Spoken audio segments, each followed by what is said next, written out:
What's up, fellow lords of gaming, and welcome back to another episode of Marvel Future Fight. So the patch details are here. Let's jump right on in and get right to it. So we know that we're receiving uniforms Rage Returned for Ghost Rider and Sin.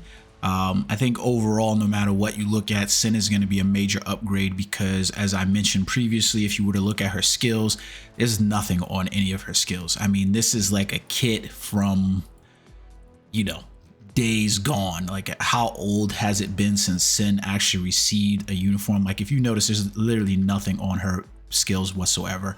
So no matter what she gets, this is going to be an immense buff for her to go to tier 3, is what she's receiving. So let's start off with her because I really want to spend some time with Ghost Rider and comparing his skills from previous. So this is what Sin is getting. So it doesn't look like there's going to be any change to her leadership at all. But then we look at her passive skill in here, and we can see an increased basic damage to dealt to boss types by 55%. Notice that it applies to supervillain allies. So this is immense. I mean, that is immense. Supervillain allies are basically going to get basic damage dealt to boss types. So she's going to be the perfect support character for just about any character that's in there. Notice as well that for revenge tokens, you have to purchase 30 of these. That means that Sin seasonal uniform is going to be $30 for you to basically purchase. So just keep that in mind. Now, well, $20 because normally they give us 10 tokens. She gets the increased chain hit damage by 10% when attacking and an increased guaranteed dodge rate by 25%. The second has about just as much as her current physical leadership has. Like, let me take a look at that really quickly. So over here, her current leadership, there we go, increases all basic attacks by 24% inside of it. So that's going to be a nice boost to her passive. Now, it's a little weird that Fate Reversal, we lose on the buff, like inside of this. This is really weird to me, right? Because essentially when you look at her new passive, it's appears to be weaker, right? Because she got to remove all debuff that was previous on the skill, and then she had to increase all basic attacks and defense by 30%, which basically means that she gets halved on the increase of all basic attacks for the 30, and then she loses the all speeds and the critical rate by 35, so that way she can gain the decreased basic damage received by 25%. So this is overall like a bad thing for her, in my opinion, because that's a nerf no matter how you look at it. And then you can see the guaranteed dodge rate that was on her previous unholy skill is then moved basically to her uniform effect. So really all you're getting on the uniform effect is that increased chain hit damage. Still with all of that being said, this should represent a major boost to this character because, like I said, you can look at some of her other skills. She didn't even have skill effects on her other skills, just outright damage. So she gains stun, paralysis, which ignores immunity. She gets the burn, the silence, and then she also gets burn and stun on her third skill, and she gets the 100% chance to grant all damage immunity. Over here we can also see that on her fourth skill she gets invincible. She gets a nice frenzy bonus here of 51 and 20, and then over here on Skull Sniper she gets burn, stun, silence, recovers 30% of HP, and increase all basic attack by 50%. Now what I want you to notice as well on Sin, right, as we just kind of segue over to Ghost Rider, is look at the base attack stats. Physical, right? 110, 125, 115, 125, 175. Not immensely huge additional numbers there, but just pay attention to those percentages, because remember when we had Doctor Strange, that was one of the key points to his uniform essentially feeling weaker, is that those base level foundational stats were lowered, and that you're basically looking at the team up collection now to raise those stats to levels. And I feel like this is gonna end up being the status quo for the game, which should anger players, and we should be getting a response from the developers, because it seems like we're getting more nerfs to characters in order to get this team up collection, in which regards I should see a nerf in crystals, because basically I'm getting half a uniform and then being forced to pay into the other half of the uniform. So now Sin is also getting her tier 3 on that skill. It's a pretty good looking skill in terms of tier 3s. Kind of you know, feels a lot like Red Skulls. Basically, she get the Hydra army behind her. She calls them in to do some damage, you know, and they basically fire off rockets as she stands at the podium and then, you know, does her significant damage in there. So her tier 3 does have burn, stun.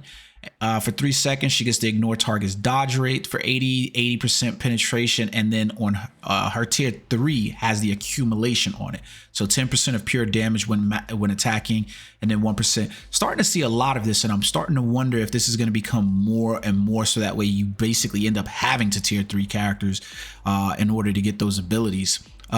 Sin is also receiving a artifact, not a whole lot to write home about because it just applies to supervillain allies, where it increases basic damage dealt to superhero and to supervillain faction by 15%, which means that, you know, she's really poised, especially if you can get the artifact for her. She's really poised basically to become a really great support for any of your supervillain characters. So, you know, she could become a great support for a lot of your characters that you might run inside like World Boss Legend. So you can look at, like, you know, any of these characters that basically have been released, and you can say that she would be a really good support for them. Like, I'd probably back her up with Thanos or Black Bolt inside of there. Don't really run Hulk for anything inside there. So but think about that in terms of your villain type superheroes that's inside there. Could we possibly see a Red Skull update here in the future, so that way he gets his T4? He should. I mean, they should have did Red Skull and freaking Captain America at the same time, so that way, you know, you had some emphasis on the characters and where they were. All right, so let's jump back in, and now we're going to take a look at Ghost Rider. So Ghost Rider's last uniform was a King of Hell. Wasn't too long ago that we received this uniform, and it was a very good look for the character. I still think it's like an immensely good look for the character that's going to be really hard to top inside of here. So on his skills, I want to take a look at these really quickly, right? So his passives were pretty decent inside here overall. Then we can look at like some of his basic level attacks inside here. You can see like 55 on some of these, 45%, 85%, and then you can see like 88. And so maybe he's not going to be reined in as much as what Doctor Strange was. Let's take a look at the character kit overall. So what do we get for him? So on this uniform, I can't remember what his uniform effect for this was. So that was all we had, was the increase to Vengeance and Repentance. And now he basically gets the chain hit by 10 when he's attacking. So, you know, 10% chain hit damage. We'll see how that plays out. That's all it is. When we take a look at his passive for Hell's Wrath, I think it's called. Yeah. No, Repentance. Where's that? Where are we at? Where is it? Where is it? Ah, there it goes. I don't know why I passed it. So the 120, and then it's now going to be 25% decreased basic damage. So just a 5% increase here, and then he loses the increased skill damage by excuse me, I'm lying. He gets the 20% and it increases to 30%, and then he gets the bonus damage, which increases to 25. So a 10% increase here. He gains as well the decreased basic damage received by 30%. So essentially almost like the same thing they did for Sin, they're doing for him. So we'll have to see how that basically pans out. Now, the one thing that he loses inside here is the decreased basic damage received from supervillain faction by 20%. I guess that's pretty much converted to the decreased basic damage across the board. So supervillains and superheroes. Not bad there, right? So then we get his other passive, Vengeance. He still keeps everything pretty much the same, except that the fire damage is increased to 30%. So he might be like a real good romper in terms of, like, you know, Mephisto, I guess. Like, you know, where else are you getting the fire damage? The question is, I don't think it's going to happen where he's going to end up in PvP at all, but we'll see. So let's take a look at his skills now. So on first skill, it was Chains of Vengeance. There wasn't a whole lot on this skill, still not a whole lot on it necessarily. We got Burn on there. We get the Stun, which sticks around, and it lasts now for 2 seconds instead of 1 second. And then we get the fire damage is actually increased to 60%. However, there's a significant decrease in the additional damage dealt from 1094 fire damage to just 207 fire damage. I think you're gonna have to start paying attention to these little foundational stats inside here with these increases that we're seeming to get from account things and things like the team up collection for team things now. I think you're gonna have to pay attention to those. They're gonna seem to matter. So then we get the Rider's Run, which is now going to be a VPAD skill. So it should be mentioned that that is going to be a VPAD skill, what makes it very interesting, right? He gets burn damage, which is only 20%. So it's a decrease from the 25%. So he actually gets a nerf in the burn damage that he's dealing here. He also loses, he gains snare and silence for 2 and 3 seconds. And then he also gains the super armor and increase all basic defenses by 20% for 6 seconds. And the 2 skill, instead of being on a 9-second cooldown, is now on a 13-second cooldown. So important to probably point that out as well. The 7-second cooldown here has been increased to 10 seconds. So kind of important to point that out. I mean, those aren't necessarily high skill times in terms of, because you're still looking at what, 5 and 6 seconds overall, probably for the 2 of those skills. That means it should still be available through the rotation, probably just not as up as quickly, right? So King's Gaze is now going to be called Chain Throw. And so inside here, we still keep the burn. It's definitely nerfed. And this is what I'm talking about, where I think you need to pay attention to these things, because instead of dealing 45% additional fire damage, right, he's only going to be dealing 20% fire damage. 20%. So that's essentially a nerf from 45 to 20. So a 25% nerf overall in terms of the burn that he's dealing to enemies, right? And this is not like bleed or poison, so burn is effective. So we get snare for 2 seconds on there still. Instead of getting the removes active buff from target, we get paralysis, which ignores immunity. So it's important to note that that's been moved, right? So he also gets the recovery on this ability for 30% of the HP. So a nice little recovery effect of 30% HP on here. Can't really complain about that at all, right? And then we get a frenzy buff on this skill of 20, 1, and 15 for, speed and crit rate. And then we get 100% chance to grant fire damage immunity. So he loses out on a whole bunch of abilities that was previously on King's Gaze. That 250% for one attack is gone, right? Like it is not there at all. So here we see that we still keep the 45% of 45% energy attack, and then the additional damage is actually increased here from 219 to 331. So an increase there overall. So let's keep looking at what his kit has. Hell Cycle Rush is now going to be called Hellfire Chainsaw, and this ability is important to point out. It enables attacking a target that has the ignore targeting effect. It's important to note that, right? The reason why it's important to note that is because when it has that ignore targeting is really good, and it could symbolize a chance for the character to maybe be viable inside PvP. We'll have to see where that is. His burn damage that he gets on this one is actually increased from 45 to 50%, and we gain incapacitation on this skill. We gain paralysis, which also ignores immunity. The ability basically from the previous skill, so these numbers right here are essentially moved to the 4 skill, because there we see the 100% chance to penetrate all damage, and we get the activation rate on the supervillain types. We get the 150%, so a little bit of a nerf here because it was 250, so now we're going to be nerfed down to 150 overall for that one. That one's 3 seconds. Hellfire Chainsaw is going to be on a 19-second cooldown. I don't think I pointed out that King's Gaze had a 30-second cooldown on it. Now Chain Throw only has 15-second.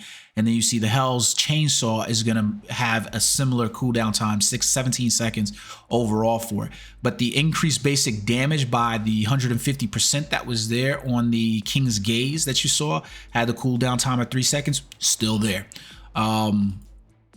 So yeah, so 17 seconds overall. Then we get his 5th skill, which was called Penance Annihilation, is now Penance Roar, and we get a burn of 50% additional damage, fire, you know, every seconds, whatever. We get Snare instead of Stun. We get a decrease in all fire resistance that was there, still stays at 50%. We lose out on a stun skill, but we gain paralysis, which ignores immunity. And then we apply to self. He keeps the invincible, which is now for 6 seconds. He increases all basic attacks by 20%. So a nerf there as well, right? Because it was increase all basic attacks by 25. Instead, he gets a nerf. And then he also gains an increase of fire damage by 35% for 10 seconds. So it almost looks like if you were to accumulate the nerfs that he basically got across his skills, they basically accumulate all the way into his 5th skill. And then we get the nerf as well. I want to pay attention to this. The nerf as well on this skill, because it's a fire damage of 60%. It was 88% here, and it goes down to 60%. So a 28% decrease over here. And then the additional fire damage as well here, 104 fire damage, is basically nerfed from 1094 inside of here. The cooldown time is reduced by 2 seconds to 18, so it's there. So essentially, you're going to be looking at that increase of fire damage by 35% and almost trying to see if that number makes up for the nerfs across the uniform. Now, what the problem with I'm starting to realize with a lot of the uniforms, and this has probably been there for years, and again, you know, we're looking at a spreadsheet basically here to basically try to determine skills, because there's going to be a lot more into terms of the animations to figure out the number of hit counts and things like that. So I don't want to prejudge the characters based on those, even though I was pretty accurate on what I looked at for Doctor Strange on his sheet. We've got basically uniforms that are receiving optimizations. We'll have to see what the skill effects look like and how they change up overall. So when we get to Ghost Rider's tier 4, it's important, right? Because what's been one of the problems that we've been basically looking at. So, all right. So we got Ghost Rider's tier 4. So you notice he got a recovery of 20% of HP, and he increases all resistance by 80%. And then he increases his flame damage by 50% of flame resistance up to 100 for 10 seconds. So good that we're not getting any kind of like BS kind of, you know, tier 4 similar to what Doctor Strange is. Maybe they just wanted to shit on Doctor Strange. Maybe that's what it was. I don't know. It appears that way. But he gets his tier 4, and essentially this is almost the same as like Thor, because Thor was basically like his artifact basically boosted him up for that character to be utilized inside of the game mode. Now, if you also notice, you do have ways inside the team up collection, inside the Midnight Suns, if you were to take a look at some of these, like you could go, and I believe you can see this right here. So you get the increase of fire resist by 5% innately there. So that will help out Ghost Rider overall. You know, you're going to see some help for these things inside of here, like what the character is going to be able to do. So increase fire damage by 5%. So some of the fire damages, the decreases that you see to Ghost Rider overall in terms of his fire damage decrease, they're made up for inside the team up collection, at least on just the way the stat sheet numbers look. And I want to point this out because it's kind of important to what I was saying to you guys when I was reviewing the previous update in my complaint, is that the team up collections are going to be looked at almost where characters are receiving these nerfs. There might be minor in terms of like how they look for Ghost Rider, and they were major in terms of how they looked for Doctor Strange, but they're receiving these nerfs that are then made up for inside the team up collection, which essentially means to you, the players, is that we're purchasing uniforms that are then basically nerfed uniforms because they are not where they were previously in their incarnations with stats and stuff like that. And now they're going to be beefed up by these team up collections. So the team up collect, basically that's like a net zero, right? A net zero sum is what you get to, because I could have just got these increases innately to the character in the first place, and now you've basically sold them to me inside here. So I end up with a net zero. It's almost like if somebody told you, hey, I'm gonna loan you $20, right? And but you owe me $25. You end up with a net zero outcome because I end up paying more to basically get the skills that I have. I'm explaining it wrong. It's in my head like working, but it should be here apparent to you. Essentially, by nerfing those 5% in fire damage for Ghost Rider and then having them received here inside like the team up options through these two skills, this explains where you get the nerfs from. So does it mean that you get a sum total benefit to the costume? No, it means that those decreases are then realized here. So I'm not really actualizing the benefits of this team up option being a plus up to the uniform, because you nerfed it down to levels where now it sort of looks like I'm getting a buff by applying these. That's not what we want to see. The uniform should be at or not better. I guess this could be looked at as a way to mitigate creep overall, but you know, who knows? I don't know. And like I said, it's really hard to get this going, and you're basically have to pay because they don't introduce any new ways for us to get these tokens other than to pay for them. So it is what it is there, right? So Ghost Rider also, again, going back to him, he might be a switch up character, because if you go inside Ghost Rider's kit, excuse me, he had no artifact, and now he does. And his artifact, I want to pull this up on screen so that way you can see it, is great because he basically has an activation rate when his HP is 5% or below. He gains guard break immunity. His HP does not drop to 1 or below, and he recovers 50% of his HP after effect ends, and then he recovers additional AP equal to the total instinct inside of here. So we could see Ghost Rider as being a good switch up character between PvP and PvE, which, and with some of this flame resistance and stuff like that, could make him very viable against, you know, maybe the likes of Jean Grey. We'll see. Overall, the kit's not too bad, but I do want to point out the very glaring thing that's inside the game, which is, why are we getting these nerfs that are then made up for inside the team up collection? Now, the other thing I want to point out inside of this update as well is the patch notes. I know it's a mid-month and I'm running on here, I'm almost done, is the game error fixes. They mention nothing inside the game error fixes for Doctor Strange. They don't release any developer's note to talk about the issues that the players had with the team up collection. So they're just passing over it and taking the Marvel Future Revolution creator stance on this. Like, this is just ridiculous. I am almost in belief fully that the Marvel Future Revolution team has been brought over to this game, which is not a good time, not a good time at all. Like, those guys ran that game into the ground with their ways that they did over there. So just to mention and leave off, we do have the Rage Return update celebration event that is going to be inside here. So it's after completion. So you can see here the price on tokens. So the Black Bolt and Morgan Le Fay uniforms are going to be available to you inside the event if you haven't purchased them already. The Black Bolt uniform is, like, if you're playing the character, he's still one of the greatest GBR characters to play in the game.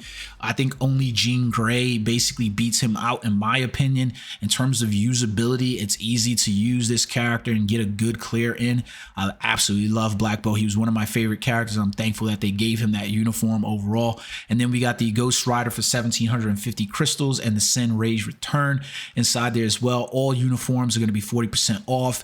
A little like lackluster because I wouldn't say purchase any uniforms now. Remember, Black Friday is coming up, and that's going to probably be the better time for you to purchase it, especially with events going on at that time as well. So we get the Hero Growth bonus, the uniform upgrade bonuses, the character ranking events for each of the characters, and then you get the Rage Return special 7-day check-in. So remember, I mentioned here you get Revenge 10 tokens. So essentially, if you wait the 7 days, then you can get that token inside there. Now, they also added in a new collection for inside the Special Fish Archive event. And so you got the Obsidian Armor, the Helm of the King, and the Obsidian Blade, and you'll basically be able to collect these rewards by having a completion. So you get the event buff, which is the defense increase. You get a 3-star artifact. You can get the event buff for instinct attack increase by 5,000. You get an Odin's Blessing chest and a premium comic card chest. So you can notice here that you're going to have to play Dimension Mission, Dispatch Mission, and Story Mode. These items can also be purchased inside the token shop that they're going to have for the, you know, for the Rage Return token shop for like 1 token a piece. So if you end up like shy of the tokens or whatever. So they have Thanos is back. Special event stage is open now, and we get the event tokens inside here for stage 10 through 3 or 1 through 3, and you get these tokens that's going to be end up using inside there, and you get the Titan special chest with all of the little items and accoutrements there. We get the normal black antimatter Nordstone, which has become, you know, pretty standard fare, the gold bonus mission, and the artifact unequipped cost for 50% discount. I don't know really why you would unequipped artifacts, but it's there. Realistically, just get rid of the artifact. That makes probably the most sense overall in game, to be 100% honest.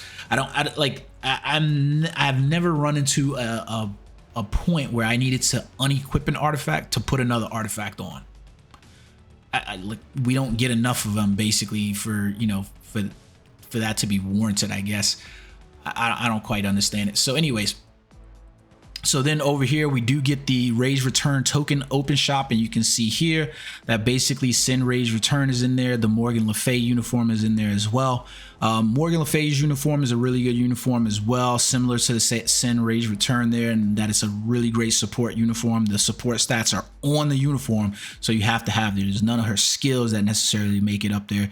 And the Angry Pumpkin chest is inside there as well. So if you want to have any of these tokens that are available to you, then you can purchase the Angry Pumpkin chest and have a chance at the 5-star artifacts, the 4-star artifacts. There's 16 of them in all. You can even get the CTP, which includes looking right here as the Conquest is going to be available. Now, realistically, I would not tell you to purchase those because you're going to end up with much of these bullshits that's in high. Your odds that you're going to end up with those artifacts are slim to none. And I do mean that, slim to none. We also end up with the update hero 1 to 6 artifact chance up, and you can see some of the artifacts that are going to be available to you. Of particular note would be the one for Ghost Rider inside there, and probably Doctor Strange and Dr. Voodoo's, I think. Probably decent artifacts inside there, but very slim chances of getting those. So that's the update. Should be rolling around tonight into the morning hours, and we'll end up having to take a look at the skills overall for the characters in there. It's going to be hard to judge just based on the template of what the characters is. I'm just going by the numbers and what they say, so that way you can see the nerfs and how they look compared to the team up collection and the benefits that they apply. They end up as a net 0 bonus to you, the players, and you're being asked to pay for that net 0. It just doesn't make sense. So like, I don't want to see you nerfing characters that are basically going to be inside of the team up collections by 5% in order to sell me the 5% on them. So now I will say that, you know, the biggest bonus that the characters are going to receive is these basic increases across here with the additional pierce damage and the additional attack and stuff like that. The question still remains is where they're going to introduce ways for players, free-to-play players, to essentially gain these tokens inside the game shop, so that way you get it. At the very least, you're still getting some of these additional bonuses here for the game overall, and then you're going to basically have to look at, you know, are these characters that you ultimately want to play with? Because most likely they're going to be characters that you want to play with if they introduce a way for us, the free-to-play population, to earn these tokens and get after. That makes these characters much more viable in terms of long term. I want to play these characters and get their full potential, but you're basically being sold a net 0 potential on the simple applied effects that's over here. That's what you're getting. It's like a net 0 sum the way they're currently releasing, at least from what we can tell from Doctor Strange and Ghost Rider. Moon Knight, where he was, I don't know how his uniform was planned. I'd have to go back and take a look at this uniform compared to his previous uniform to basically be able to tell, but the previous uniform was so old compared to that, it's going to be really hard to basically say like, yeah, you know, that character's not got what it has. And it's probably going to equally apply for some of the other characters that's inside here, like Blade and, you know, Chasm and those characters, because you don't really have a baseline stat, so it's a bonus to those characters overall. But were you missing out on some type of damage and stuff like that, basically? So one of the things I plan on doing is taking a look at Moon Knight and Blade to see where they were at in their previous uniforms, so that way you get an idea of how long this team up collection was panned out. Hope you guys enjoyed the video. Until next time, peace.